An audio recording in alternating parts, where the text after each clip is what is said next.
Drover Nation, and welcome back to the Green Room Podcast. With you, as always, I'm Tanner Shoemaker. And I'm Taylor Finney. We're the Sports Information Directors at USAO, and we are excited to keep taking you deeper into Drover athletics. This week, we will update you on all of our fall sports as we near the halfway point in the trimester. The Drovers women's soccer team has been off to a tremendous start to the 2019 season. They are currently ranked number 11 in the NAIA. They opened up the SAC part of their season with a win at MacU, a 3-1 win, followed by another win against Bacone to give them a perfect 10-0 start to the regular season. The Drovers have been excellent on both sides of the field. Currently, the Drovers boast the NAIA's best defense, having only allowed 2 goals, which is 0.22 goals against per game, leading all NAIA squads. And the Drovers also have the number 7 offense in the NAIA.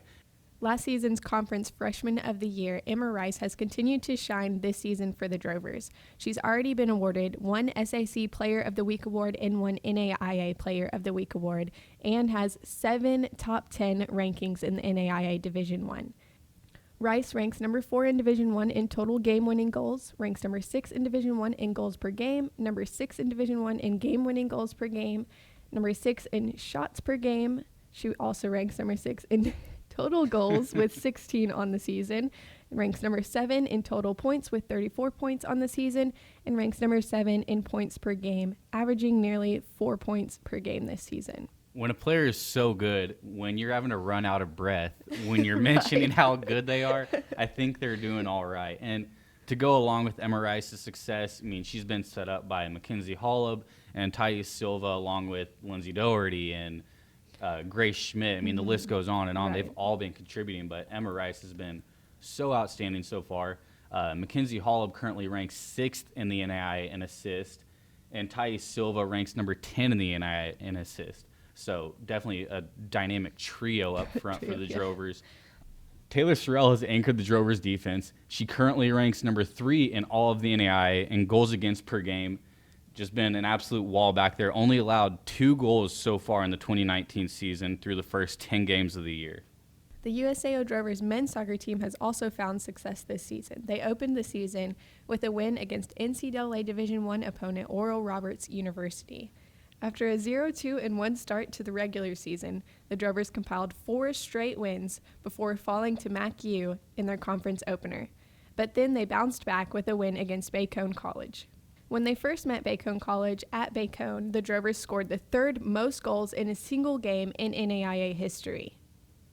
As a team, the Drovers ranked number 1 in the NAIA in shots on goal per game. They ranked number 4 in assists per game, number 4 in goals per game, and number 7 in total goals scored.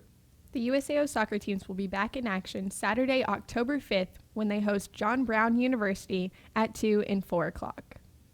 The USAO Drovers volleyball team has gotten off to a 1-11 start to the season. Despite the record, the Drovers have shined in areas. Individually, the Drovers are being led by Caitlin Marth's 64 kills, followed by Ryan Eberle's 42 kills on offense. Haley Allen leads the Drovers in assists with 587, and Alexia Hiles leads the Drovers defense with 246 digs.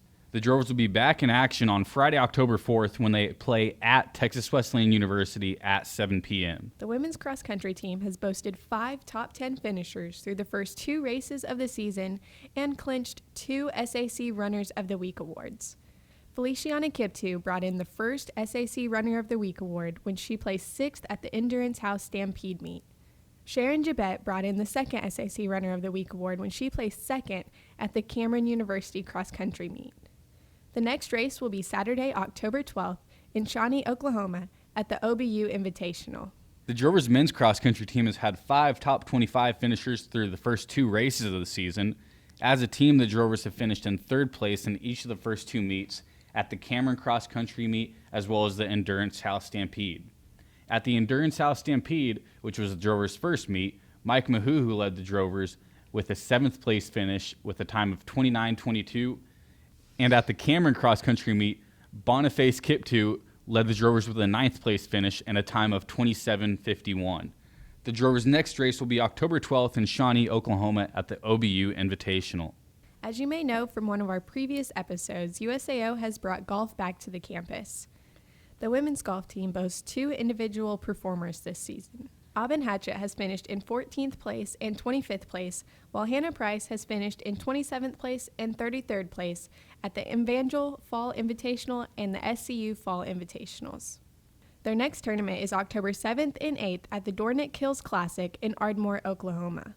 Since the reinstatement of golf, the USAO men's team has competed in 3 tournaments, the UC Ferguson Classic, the Evangel Fall Invitational, as well as the SCU Fall Invitational.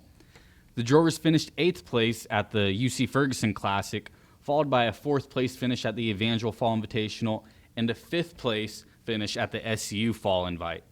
The Drovers have had 5 top 20 finishers through the first 3 tournaments, including Isaac Maston's best finish of the season, which was a 7th place individual finish at the SCU Fall Invitational. The Drovers have yet to have an individual score go into the 90s through 40 total rounds of golf, and the Drovers will be back in action on October 7th and 8th at the Dornick Hills Classic in Ardmore, Oklahoma. Coming up in Drover Athletics, be sure to mark your calendars for Monday, October 21st, when we will host Drover Madness. We will introduce you to the 2 basketball teams, as well as have skills competitions, dunk contests, Drover dancers, a scrimmage, and free food. Be sure to also mark your calendars for Homecoming Weekend, which will take place from Friday, November 1st through Sunday, November 3rd. We will have 5 home games on Saturday, November 2nd, followed by the baseball and softball alumni games on November 3rd. Join us next Thursday as we preview the 2019-2020 basketball seasons with head coaches Derek Matthews and Chris Francis. Until next time, always remember, your talent is interesting, but your character is impressive.